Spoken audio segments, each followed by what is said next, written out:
karag-karag, welcome back to my vlog. Sa magandang umaga sa inyong lahat mula dito sa Lasak City. So maaga akong makipagchismisan sa inyong for today's vlog dahil nga wala pa yung nagpa-music sa akong mga kapitbahay. Wala pa yung nagkaraoke. Wala pa yung kantag sa kuko ng agila. Ug larawang kupas. Ug uban pa. Ug shisgan pag yun.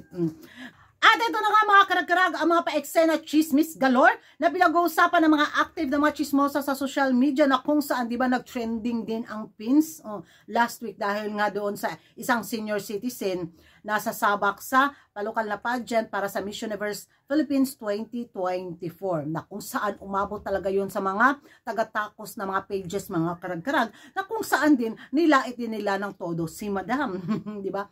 At pati ang Miss Universe organization dahil ano na daw yung nangyari sa ano ba prestigious na beauty pageant na kung saan respeto noon. Ngayon nga na daw yung ano ba mga pa-eksena bitaw dahil kay Hello the Universe. Dahil yung mga senior citizen, pwede na daw sasabak sa Miss Universe pageant. At yun nga, sinampulan nga daw ng Pilipinas na may kandidata na makipag-compete para sa corona sa Miss Universe Philippines 2024. At hindi rin nagpapakabog ang bansang Argentina dahil may isa din silang senior citizen na sasabak sa kanilang Miss Universe Argentina 2024. Natagatakos ba? Lait-lait sila sa pins na may lalaban na senior citizen. Hindi alam naman natin na hindi talaga yan ipapanalo ng Miss Universe Philippines Organization yung mga senior citizen, di ba? Syempre naman At eto, sila din agaw eksena din sila, sunod sa trending din sila ba? At least tayo yung nauna tayo yung nauna na nagpaano sa senior citizen.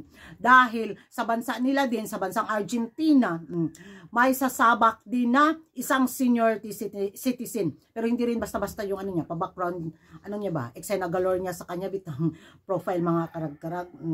So, sabi nga na rin ng mga taga-takos, this is the moment na daw na mag-aangat yung mga beauty ng mga senior citizen. Sino daw yung magagwawagi?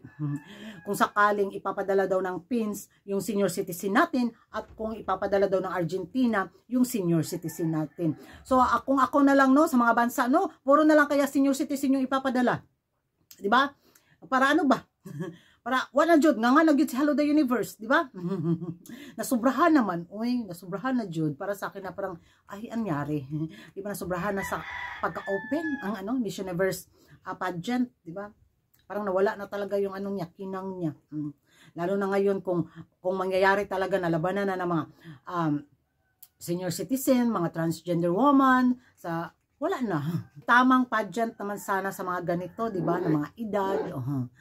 At ewan ko mga karag-karag kung ano yung magiging reaction ninyo. Sino kaya ang kaunahang bansa ang gagawa ng history sa Miss Universe pageant na magpadala din ng senior citizen. Ingay tayo sa comment section at kung hindi ka pa nakapag-subscribe sa YouTube channel ko, don't forget to like and subscribe ko na karag. Ababayang lagi ng karag-karag. And see you in my next vlog. Bye-bye.